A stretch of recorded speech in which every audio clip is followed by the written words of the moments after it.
breaking news out of Cincinnati, where Joe Burrow, about 20 minutes ago in real time to start hour number 2 of our show today on this tremendous Football Thursday, carted out of Bengals practice with what some were speculating, maybe an Achilles, maybe it was a hamstring injury. We do have official word on what this injury is. Bengals head coach Zach Taylor, this video is spreading like wildfire right now, telling reporters Joe Burrow suffered a calf strain. Ian Rappaport of NFL Media saying, obviously, better news than several alternatives, because you see something like that and you read non-contact, you think ACL, you think Achilles, you think season over. So this is good news comparatively for the Cincinnati Bengals and for Joe Burrow. Rappaport adding, have to imagine that he won't play in the preseason, TBD on a time frame. That sounds about right. Like Burrow should be in bubble wrap, honestly, until the opening Sunday of the season.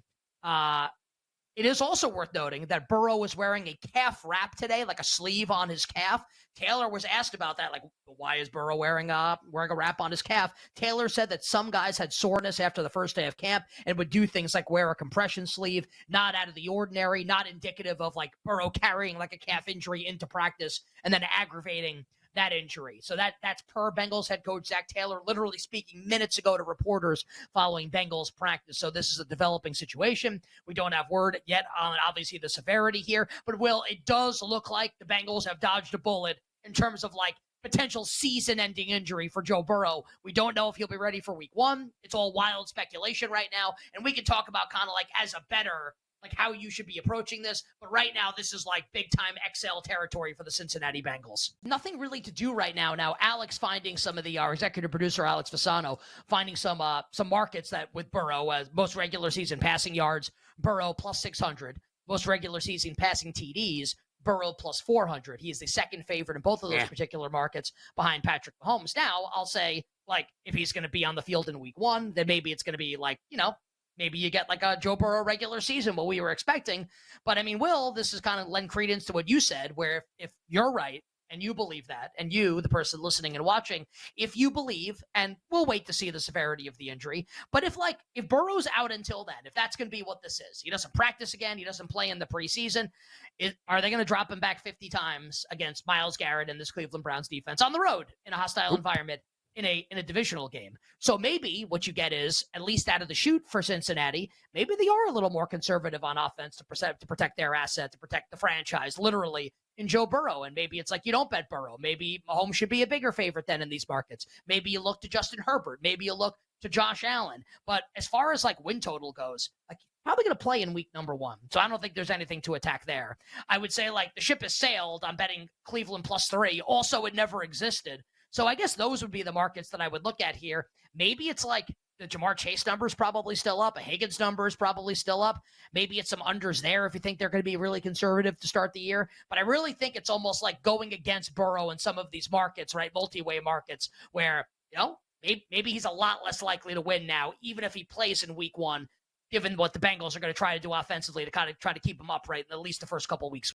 Another person who was not invited to my wedding is our guest at this time, the star fantasy football analyst over at CBS Sports, co-host of Fantasy Football Today, a great fantasy football podcast that we encourage all our listeners and viewers to check out. Also, you can watch him on CBS Sports HQ, is our buddy, Jamie Eisenberg. We don't know if Burrow, I don't even want to like ask you a question like, what if Burrow misses the whole season? So let's put ourselves into the minds of people that are doing their fantasy football drafts now in the next couple of weeks with likely uncertainty hanging over Burrow. Maybe he'll play in week 1, but is he going to be 100%? Or the Bengals going to look to run the ball more? So if that's going to be what this is, and that's the most likely scenario, Jamie, does that change the way you want to draft Jamar Chase, who's going in like the top 3 of drafts? Does it change how you want to draft T. Higgins, Joe Mixon, etc. here? So if we're going to have uncertainty about Burrow's week 1 availability, what does that make you want to do with the Bengals skill position players and Joe Burrow himself coming up in fantasy drafts?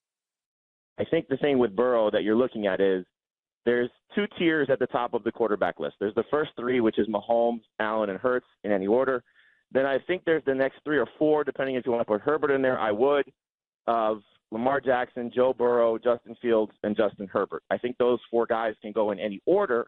And so if now there's a little bit of a concern with Joe Burrow, who a lot of people have at the top of that tier, you just take the other guys. Obviously, if you're looking for a passer, you're taking Justin Herbert. If you're looking for a guy that's going to do it all, you're going to take either Lamar Jackson or Justin Fields because of their legs. So, it's just going to be the fantasy manager that's nitpicking a little bit. But obviously, if Burrow's healthy, he has a chance to be top 3 at the position. He's just that good. ESPN NFL insider Adam Schefter then tweeting a few minutes after that, Dolphins 6-time Pro Bowl cornerback Jalen Ramsey going to undergo knee surgery and is expected to miss the start of the regular season with the injury that he suffered during today's practice. Ramsey's ACL is intact, though, which is a positive. My read on this is that Ramsey's probably at least the first 6 weeks of the season, and then he'll probably make his way back at some point in the middle of the year. At the very least, though, we know he's out for week 1, probably week 2, probably the first month of the year, but definitely week number 1. And I want to start there, Will, with the week 1 game against the Los Angeles Chargers. I said with you yesterday on the show, bet my opinion game, I like the Dolphins plus the 2.5 Dolphins to win that game. I like Miami more than the Chargers. But if we want to talk about, forget about opinion, if we're trying to talk about where we think a point spread's going, right? And Ken talks about this a lot, right? Where's the point spread more likely to go? Is it more likely to hover in this range, Chargers favored less than 3? Would it ever go to a pick'em? Would Miami ever be favored? Or is it more likely to move to Chargers -3? Without Jalen Ramsey there, who is maybe along with Bradley Chubb and Jalen Phillips, the linchpin of what this Fangio defense is supposed to be, a legit lockdown, shutdown number 1 cornerback. I think this is going to close 3. I bet a little Chargers -2. I don't even like the Chargers in the game. I just want to get ahead of a number move. I bet a little Chargers -2.5 in the break. I think no Ramsey early in the season is a big deal for the Miami Dolphins and a big deal for this Vic Fangio defense. Will, what are your thoughts? Yeah, I mean, it's a huge deal. And look, so a couple points. One, very quickly, controversially, I would just say that, I don't know, maybe God's doing some other stuff right now rather than watching knees at training camp. 2, I would say that Ramsey's injury reminds me a little bit of Ryan Tannehill when he didn't tear his ACL, it was still intact, but it was kind of sprained, but a sprain is technically a tear. And there's all kinds of medical semantics about this. I've done this for a long time. I've gotten pretty good at reading injury, reading between the lines on whether a player, a coach, or somebody who's reporting it, what they're saying. Adam Schefter had this news out pretty quick.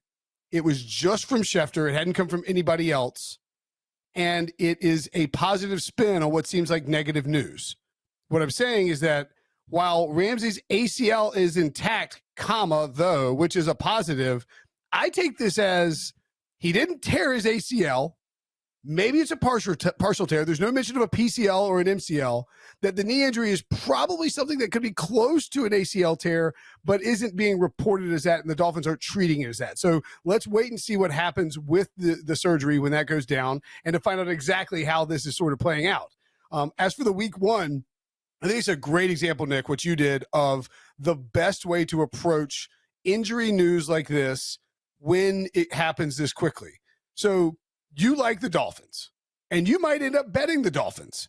You might end up putting down, let's say you put a unit on the Chargers -2.5. You might end up betting 2 units on the Dolphins plus 3.5. But you now have a window if you end up wanting to bet on the Dolphins to hit both of those if the Chargers win by 3, right?